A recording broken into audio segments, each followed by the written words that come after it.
오늘 우리가 읽은 이 다니엘서 4장의 말씀은 아이러니하게도 바벨론의 가장 간악한 왕이었던 느부갓네살 왕의 간증이다, 이렇게 신학자들은 평가를 합니다. 자, 여러분 4장 1절과 2절 우리 다시 한번 같이 펴서 읽어볼까요? 4장 1절과 2절, 4장 전체가 지금 이 내용으로 되어 있는데요, 같이 읽습니다. 느부갓네살 왕은 천하에 거주하는 모든 백성들과 나라들과 각 언어를 말하는 자들에게 조서를 내리노라. 원하노니 너희에게 큰 평강이 있을지어다. 지극히 높으신 하나님이 내게 행하신 이적과 놀라운 일을 내가 알게 하기를 즐겨하노라. 아멘. 그러니까 지금까지 다니엘서는 다니엘이 기록하는 방식으로 되어져 있어요. 그런데 이 4장도 다니엘이 기록한 거는 맞죠. 그런데 다니엘이 느부갓네살이 말한 것을 그대로 이렇게 채용해서 마치 기자가 기사를 적는 것처럼, 기자가 왕의 연설문을 적는 것과 같은 그런 형태로 기록을 했다 하는 거예요.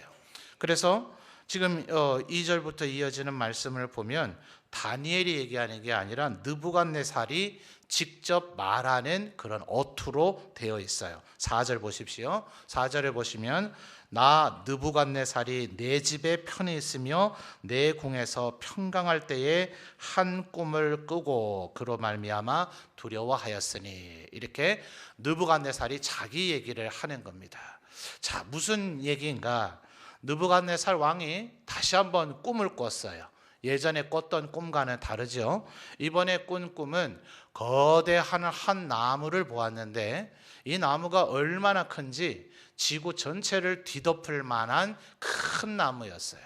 그러니 그 나무의 가지가 얼마나 많고 그곳에 열매가 얼마나 많이 열렸겠어요. 그래서 그 나무 그늘 아래는 모든 들짐승들이 와서 쉴 수가 있었고, 그 나무 가지에는 이 세상에 있는 모든 새들이 다 와서 쉬고 그 열매를 통해서 먹을 것을 얻을 수 있었고, 사람들도 그 나무 그늘 아래 쉴 수 있었더라. 그런데 어느 날 갑자기 하늘에서부터 한 존재가 내려와서 그 나무를 도끼로 찍어내듯이 넘어뜨려 버립니다. 그리고 나서 이제 구루터기만 남게 되는 이 꿈을 꾸게 되는데, 거기에 이제 사람이 짐승의 마음을 받아서 7대를 지나리라 하는 이런 이제 꿈을 꾸게 되어져요.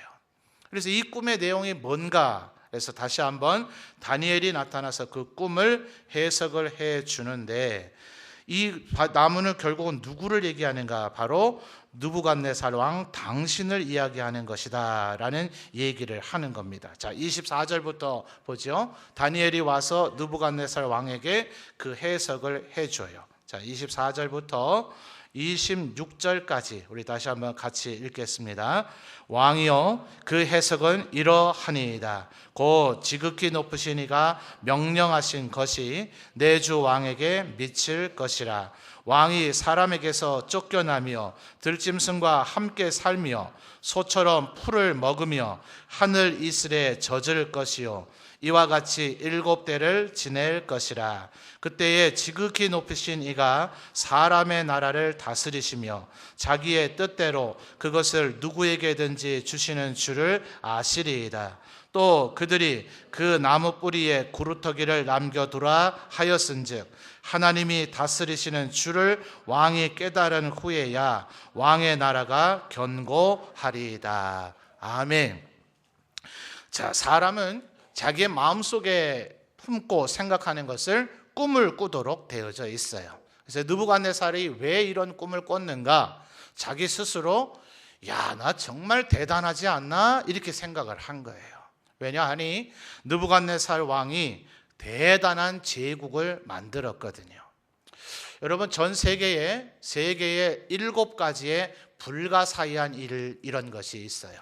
물론 서양을 중심으로 또 우리 교회를 중심으로 세계 역사가 흘러왔기 때문에 지금 20세기, 21세기가 되고 난 후에는 전 세계에 더 신기하고 이것도 참 만만치 않게 기이하다 이런 것들이 발견이 되어지고 발굴이 되어져서 지금은 지역마다 전 세계를 다 하면 7가지 신기한 것들 외에도 더 많은 것들이 있습니다. 그러나 전통적으로 역사에서 7가지의 기이한 것, 대표적인 것들 중에 하나가 피라미드죠.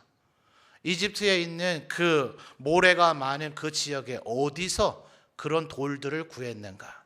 그 돌을 도대체 어디서부터 운반해 왔는가? 그 높이, 돌 조각 하나가 사람 하나 키보다 큰 그 돌 조각들을 어떻게 그렇게 높이 쌓아 올릴 수 있었을까? 도대체 누구의 힘으로? 이런 것들이 피라미드에 대한 불가사의한 일이죠. 동시에 이 느부갓네살 왕과 관련된 7가지 불가사의 중에 하나도 있어요. 영어로는 행잉 가든, 우리말로 한자어로 표현하면 공중정원이라 하는 것이 있습니다. 고대의 이 바벨론 제국의 수도인 바벨론이라고 하는 도시는 평야지대에 약간 높은 지대에 있었는데 여기는 정말 허허벌판이었어요. 원래 바벨론이라고 하는 나라가 대제국을 건설하기 전에 성경에 보면 북이스라엘을 멸망시킨 아수르라고 하는 나라가 대제국을 건설을 했어요. 근데 이 아수르에게 지배당하는 것이 싫었던 이 갈대아 사람들, 바벨론인들이 메데라고 하는 족속과 함께 동맹을 맺어서 아수르를 무너뜨리고 난 이후에 메데와 바벨론 사이에 다시 다툼이 일어나서 바벨론이 메데를 멸망시키고 통합된 바벨론 제국을 만들게 됩니다. 근데 이 아수르를 공격을 할 때에 메데와 바벨론이 동맹을 맺어야 되니까 고대의 왕들, 나라들의 동맹을 맺는 가장 보편적이고 좋은 방법은 결혼이었어요. 그래서 메데의 공주와 이 바벨론의 왕이 결혼을 하게 되는데 메데라고 하는 나라는 굉장히 산도 좋고 물도 좋고 먹을 것도 많고 새들도 많은 그런 지역이었는데 이 바벨론의 본거지인 갈대아 지역은 완전히 허허벌판에 아무것도 없는, 그저 그 사람들은 오히려 전쟁과 전투 기술을 연마해서 다른 나라를 침공해서 약탈하고 뺏어먹는 것을 주업으로 삼는 것이 당연할 만한 그런 지역이었어요. 아무리 메데와 바벨론이 동맹을 맺어서 바벨론 대제국으로 통합이 되었다 하더라도 바벨론 사람이 메데에 가서 다스릴 수는 없죠. 자기의 고향 땅, 자기 민족 사람들이 둘러싸고 있는 바벨론의 근거지를 두고 제국을 통치를 해야 되니까 당연히 수도는 바벨론이 됐어요. 근데 메데 공주는 어릴 때부터 자라날 때부터 산 좋고 물 좋고 새소리 나고 꽃이 피는 이런 것만 맨날 보다가 살았는데 시집이라고 와서 바벨론 왕에게 결혼하고 와가지고 살려고 보니 눈에 보이는 건 뭐밖에 없어요? 허허벌판에 황무지밖에 없어요. 와, 세상에 이 느부갓네살이 그렇게 악한 사람이기는 하지만 굉장히 로맨틱한 사람이었나 봐요. 제 생각에 아내가 여보 꽃 보고 싶어요, 나무 보고 싶어요, 풀 보고 싶으면 그냥 눈 감고 상상하고 말어 이러고 끝낼 텐데 이 느부갓네살 왕은 그러질 않았어요. 얼마나 대단했는지 자기 부인을 위해서 아예 정원을 만들었는데 말이 인간이 흙을 퍼다가 만들었으니 인공 정원이지만 산을 하나 만든 거예요. 좀 놀래 보십시오. 인간이 산을 만들었대잖아요. 지금으로부터 3,000년, 4,000년 전쯤에 산을 만들었는데 이 높이가 얼마나 높은지 구름을 뚫고 올라갔어요. 예. 왠지 옆구리 찔러서 절 받은 이 느낌은 뭐죠? 근데 아까 바벨론이 어떤 곳에 있다고요? 굉장히 황량한 벌판에 약간 높은 지대가 바벨론이라서 멀리서 보면 이 바벨론 성이 이렇게 보이고 그 성 중앙에 이 정원이 얼마나 높은지 뭘 뚫고 올라갔다고요? 구름을 뚫고 올라가더니 저 멀리서 바라보면 밑에 바벨론 성 자체는 안 보이고 위로 삐쭉 솟아오른 그 산, 인공이 사람이 만들어낸 오직 메대에서 시집온 공주를 위해서 만들어 놓은 그 산 정원, 그거가 보이는 거예요. 실제로는 땅바닥에 닿여져 있지만 구름을 뚫고 올라가 있으니 멀리서 바라보면 그 밑은 안 보인다 치면 구름 위에 마치 산 하나가 떠 있는 것 같이 보이더라 하는 거예요. 그래서 이름이 뭐였다고요? 공중정원, 영어로 행인 가든 이렇게 불려진 거예요. 믿거나 말거나. 왜요? 지금은 없으니까. 완전히 바벨론이 초토화되어지고 폐허가 되어져서요, 하나님께서 예레미야 선지자를 통해서 우리가 이 대목에서 참 감동이 되는 것이, 결국은 남유다가 말을 안 들으니 하나님께서 바벨론을 통해서 남유다를 멸망시키고 포로로 끌고 가긴 하십니다. 그런데 하나님 볼 때는 바벨론이 하나님 자식이에요? 이스라엘이 하나님 자식이에요? 이스라엘이 하나님 자식이에요. 혹시 여러분의 자녀가 아무리 못되고 못난 짓을 하기로서니 동네의 깡패가 제가 대개 아드님 인간 만들어 드리겠습니다 하고 와가 맨날 두드려 패면 그 사람에게 고맙다고 밥 사주고 선물 주겠어요? 아니면 미워하겠어요? 당연히 믿겠죠. 하나님께서 이스라엘 백성을 정신 차리게 하기 위해서 바벨론이라고 하는 도구를 쓰기는 쓰셨지만 그 바벨론이라고 하는 나라를 절대로 이뻐하실 리가 없겠죠. 그래서 선지자들을 통해서 저주가 내려졌는데 바벨론 성은 철저히 파괴가 되어질 것이고 바벨론에 다시는 영화가 있지 않을 것이다. 이런 예언이 내려졌어요. 그래서 바벨론은 지금까지도 폐허입니다.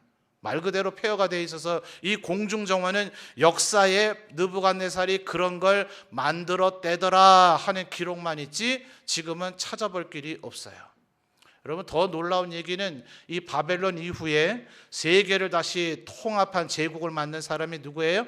바벨론 이후에 나타난 페르시아를 멸망시키는 게 알렉산더 대왕입니다.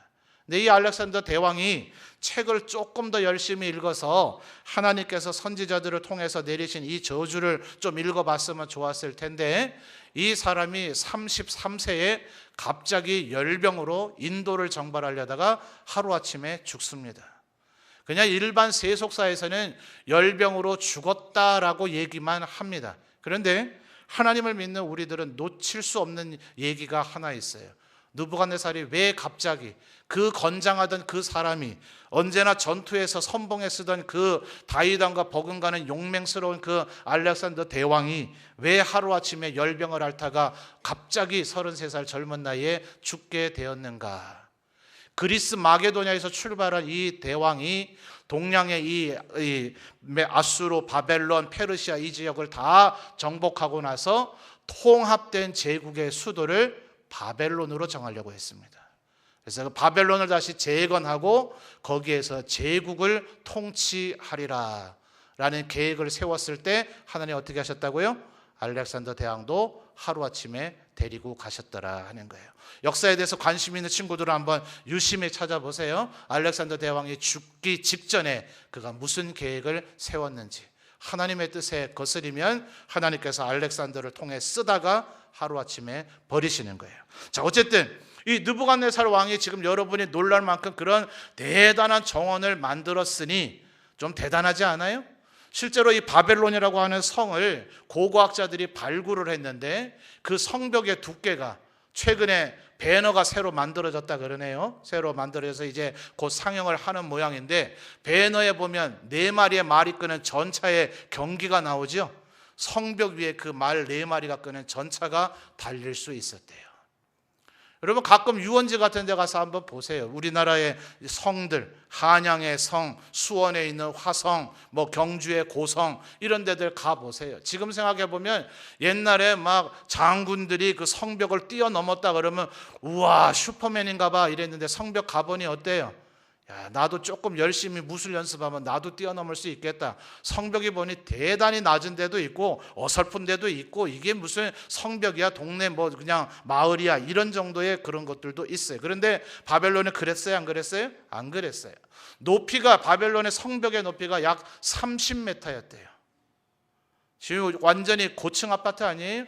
그 위에니 그걸 뭐 어떻게 넘어가요? 그러니까 바벨론이라고 하는 이 제국, 이 도성은 그 누가 생각해도 멸망시킬 수가 없는 곳처럼 보였어요. 느부갓네살 왕이 자랑할 만해요, 안 해요?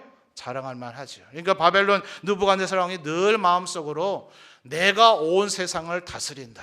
내가 바로 온 세상의 주권자가 아니냐. 자, 그게 바로 오늘 30절에 보면 느부갓네살 왕의 마음에 늘 품고 있었던 교만함이에요. 30절 다시 한번 읽어볼까요? 시작. 나 왕이 말하여 이르되 이 큰 바벨론은 내가 능력과 권세로 건설하여 나의 도성으로 삼고 이것으로 내 위엄의 영광을 나타낸 것이 아니냐. 이게 느부갓네살의 평상시의 생각이었다고요. 이게 느부갓네살 힘 때문에 된 거예요? 아니에요. 방금 전에도 설명드렸죠? 하나님께서 남유다가 하도 말을 안 들으니 남유다를 혼내고 꾸짖고 책망하기 위한 도구로 썼을 뿐이지, 이 느부갓네살 왕 다음 때인 벨사살 왕 때의 이 바벨론은 아예 멸망당해 버려요. 바벨론은 그 뒤에 옛 영광을 되찾은 적이 2000년이 지났지만 없습니다. 언제나 주변 국가에게 압제를 당할 뿐이었어요. 그런데 하나님께서 이 느부갓네살 왕을 바로 징계하신 것이 아니라 지금 꿈을 꾸게 해서 다니엘로 하여금 그것을 깨닫게 하셨더라 하는 거예요. 여러분, 하나님은 얼마나 사랑이 많으신지 오늘 이 저녁에 예배하는 우리뿐만 아니라 하나님의 백성뿐만 아니라 이 세상 누구라도 멸망하기를 하나님 원치는 않으세요. 그러니까 그들이 죄악된 길, 잘못된 길, 그릇된 길로 가면 하나님께서는 언제나 기회를 주셔서 그들로 하여금 회개하고 죄를 뉘우치고 바른 길로 돌아올 수 있도록 기회를 주십니다. 지금은 누구를 통해 그렇게 한 거예요?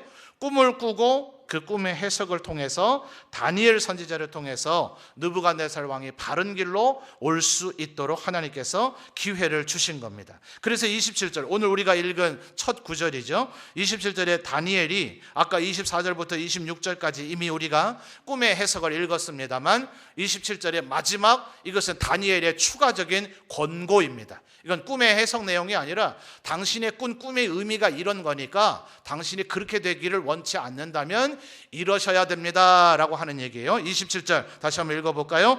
그런즉 왕이여 내가 아뢰는 것을 받으시고 공의를 행함으로 죄를 사하고 가난한 자를 긍휼히 여김으로 죄악을 사하소서. 그리하시면 왕의 평안함이 혹시 장구하리이다 하니라. 아멘. 자, 느부갓네살 왕이 이 말을 듣고 회개했을까요? 안 했을까요? 했어요. 회개하고 이런 좋은 삶, 다니엘이 권고해 준 이런 거룩하고 경건한 삶을 살았을까요? 안 살았을까요? 살았어요. 안타깝게도 영원히 그렇게 살지는 않았어요. 오늘 우리가 읽은 29절 말씀을 보세요. 얼마 후에요? 12달이 지난 후에 다시 그 마음에 교만병이 발동한 거예요. 아, 내가 잘나서 이렇게 된 게 아니구나. 하나님께서 나를 사용하셔서 대제국을 만들게 해주신 거구나. 그러니까 나는 겸손히 나를 세워주신 이가 하나님이라는 것을 기억하고 깨닫고 하나님 말씀대로 나도 살아야 되는 존재이구나. 내가 그렇게 위대한 존재가 아니구나 하는 것을 깨달았어야 되는데 안타깝게도 그 약발이 겨우 1년밖에 되지 않았단 말이에요. 제가 이걸 보면서 너무나 안타까워요. 아, 이 느부갓네살도 하나님께서 이렇게 알려주셨으면 12달 아니라 1년 아니라 10년, 50년까지 이 마음을 가지고 살았으면 얼마나 좋을까 하는 이런 생각을 하다가 갑자기 저 자신을 돌아보고 우리를 돌아봤어요. 우리 오늘 중고등부 신예배니까 중고등부 친구들에게 한번 물어봅시다. 여름 수련회가 끝난 지 이제 얼마 됐어요? 7월 28일에서 30일 동안 여름 수련회 했죠? 날짜는 기억이 나요? 지금 말하니까 그런 것 같죠? 7월 28일에서 30일, 7월 30일 날 끝났어요. 오늘이 9월 4일, 이제 며칠 지났어요? 그저 한 34, 5일 정도, 40일도 지나지 않았어요. 여러분의 부모님들이 다 저에게 뭐 알려주고 이러는 건 아닌데 아마 몇 달이 건너서 제가 한 분의 학부형의 얘기를 들어요. 어떤 학생이 아마 수련회 갔다 와서 목사님이 수련회 기간 동안 강조했던 말들이 엄청 많긴 했지만 매일 성경을 읽는 게 창세기부터 계시록까지는 어려우니 31장으로 되어 있는 성경을 읽으면 읽다가 중단이 돼도 오늘이 4일이니까 또 내가 며칠 빼먹었는데 오늘 몇 장 읽으면 되겠구나 하는 그 성경을 읽으면 지혜가 충만해질 거라고 얘기했던 성경 기억납니까? 뭐예요? 아이고 감사해요. 다행이네요.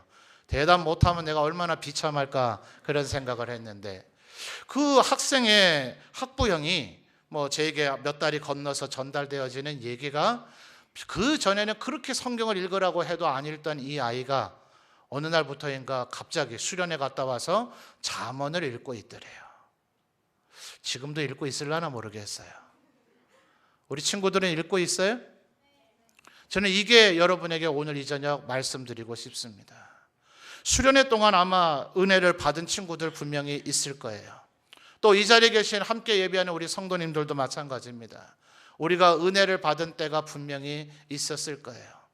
그런데 그 은혜가 과연 얼마나 지속되고 있습니까?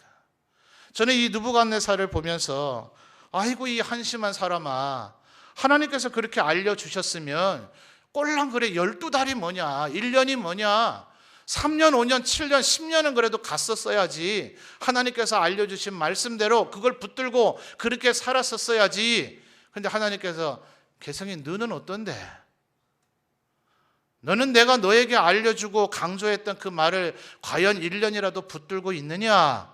이렇게 물으실 때 눈물이 나더라고요. 내가 느부갓네살 뭐라고 할 존재가 못 되는구나. 나 느부갓네살만큼도 못하구나.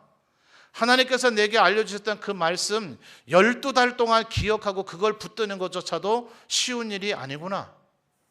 여러분 어때요? 우리 중고등부 학생들 하나님 매일 만나고 있습니까? 하나님의 음성을 매일 듣기 위해서 끊임없이 노력하고 있습니까?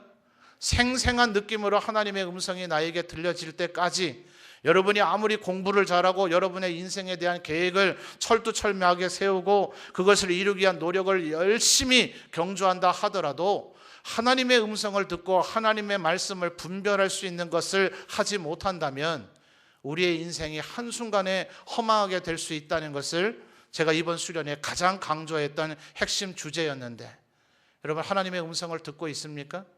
날마다 그 하나님의 음성을 듣기 위해서 그분이 말씀해 놓으신 말씀을 읽고 있습니까? 저는 여러분에게 그것을 오늘 다시 한번 촉구하고 싶어요.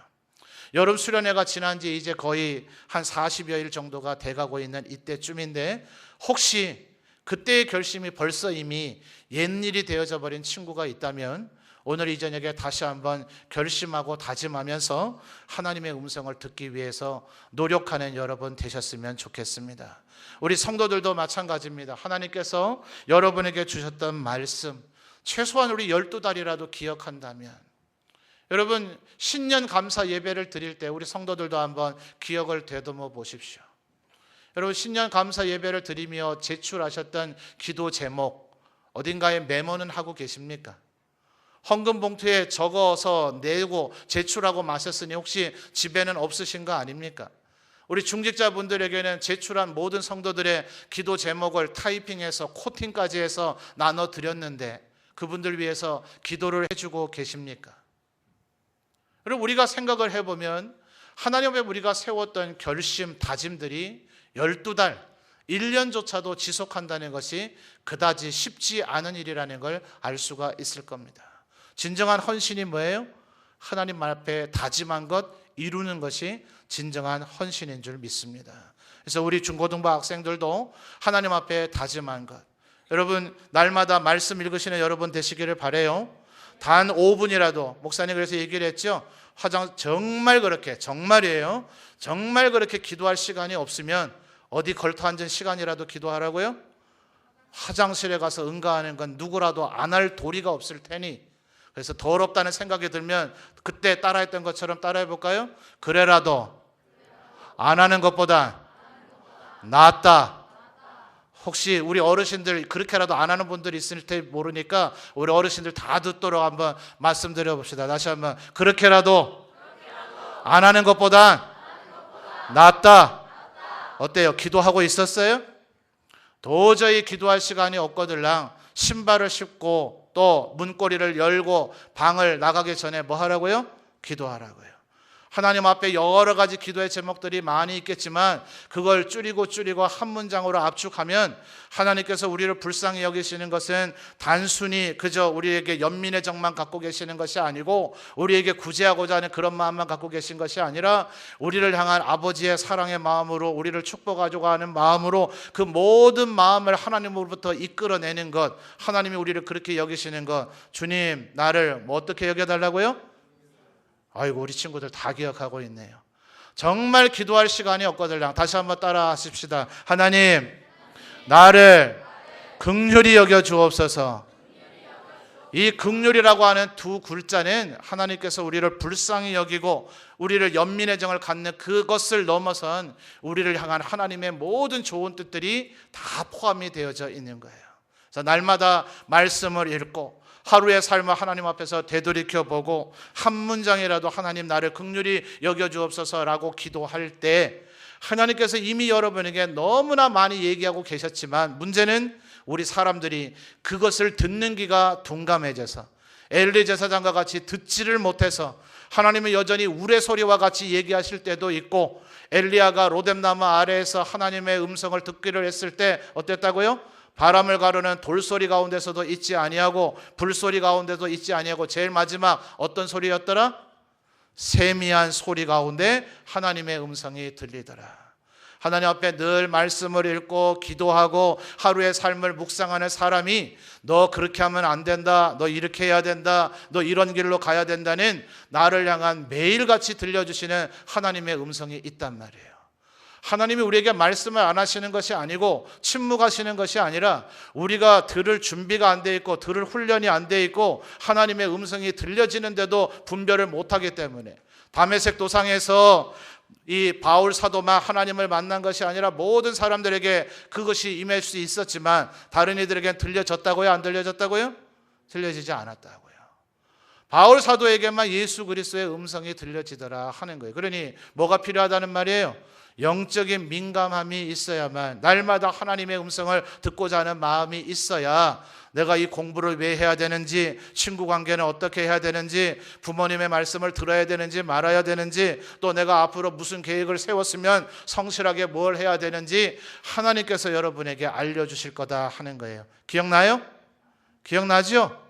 예, 그래서 이 말씀들 수련회 때 여러분이 받았던 말씀 이제 한 30여일 지났는데 다시 한번 여러분의 마음에 새기고 내년 학예 수련회 어떤 분이 여러분에게 말씀을 전할지는 모르지만 그때까지 다시 한번 이 말씀들을 마음에 새기는 여러분 되셨으면 좋겠어요.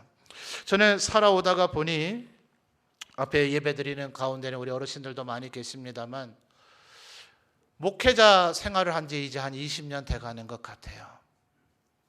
저는 하나님의 음성을 들을까요? 못 들을까요? 대답을 아무도 안 해주시네. 그래요. 목사가 하나님의 음성 못 들을 수도 있겠죠. 나름대로 하나님의 음성을 듣고 산다고 살았는데 여러분 매일같이 하나님의 음성을 듣는다고 꿇어 엎드려도 삶의 여정을 걸어오다 보면 내가 지금 하나님의 음성을 듣고 있는가?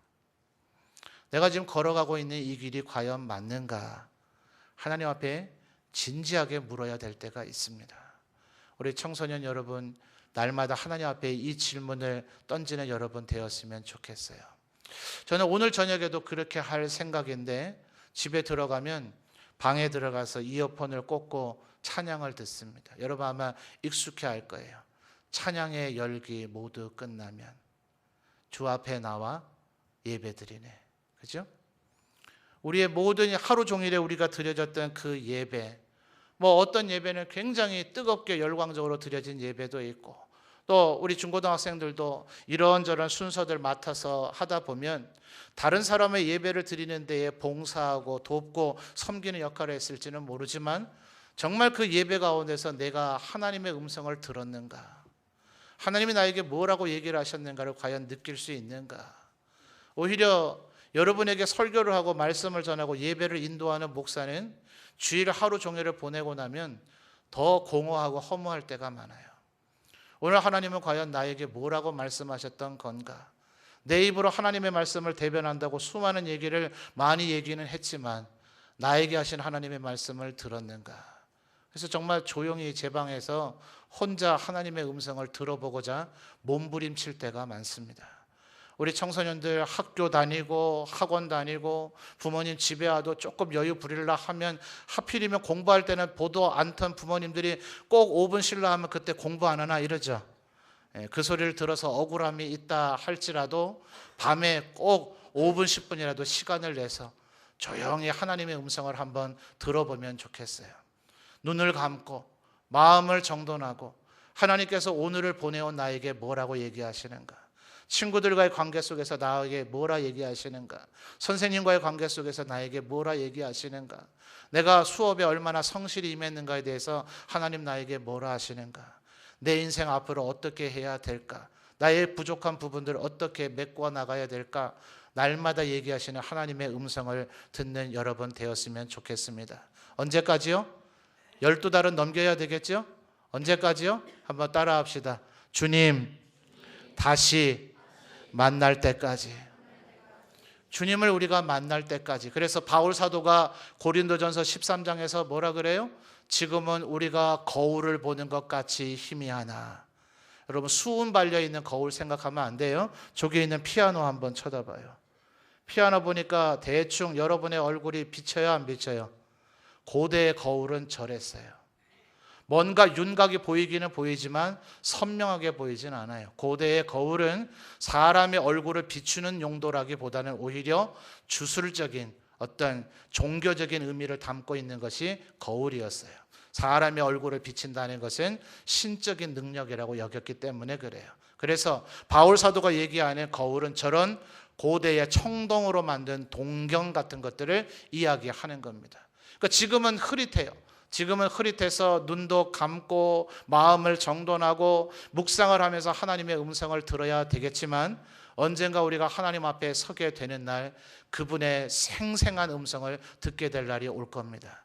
그러니까 이것은 여러분이 지금 청소년 기이기 때문에 들어야 되는 것도 아니고 오늘 헌신 예배를 하기 때문에 들어야 되는 것도 아니고 여러분이 대학 입시를 언젠간 치러야 되기 때문에 하나님의 도움이 필요해서 들어야 되는 것도 아니고 오늘 헌신하는 여러분이나 저기 수십 년 신앙생활 하신 우리 어르신들이나 여러분에게 말씀을 전하는 저나 주님 다시 만날 때까지는 우리는 매일같이 하나님의 음성을 들어야 될 줄 믿습니다. 그래서 오늘 이 저녁 헌신하는 우리 중고등부 학생들이 이번 여름 수련회 때 받았던 말씀 다시 한번 마음에 확고하게 다시 새기면서 날마다 하나님의 음성을 듣고 하나님의 인도하심을 따라 여러분의 인생을 개척하고 세워나가시는 우리 모든 청소년들 되기를 바랍니다.